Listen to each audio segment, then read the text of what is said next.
আসসালামু আলাইকুম। আজ আমি আপনাদের মাঝে একটি দারুণ মজাদার রেসিপি নিয়ে এসেছি। আমার রেসিপিটা শুরু থেকে শেষ পর্যন্ত দেখবেন। প্রথমে আমি একটি বাটিতে মুরগির মাংস ছোট ছোট করে কেটে নিয়েছি। এরপর দিয়ে দিছি পরিমাণ মতো পেঁয়াজ কুচি, দিয়ে দিব আদা বাটা, রসুন বাটা, কাঁচামরিচ কুচি।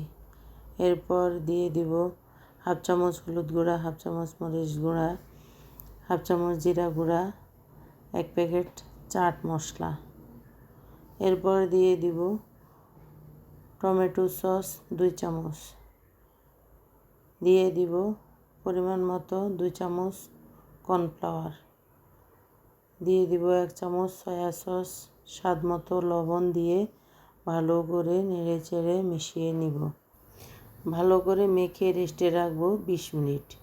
20 মিনিট পর আবারও আমি মাংসগুলোর মাঝে দিয়ে দিব 2 টেবিল চামচ চালের গুঁড়া, 3 টেবিল চামচ বেসন দিয়ে ভালো করে মেখে নিব।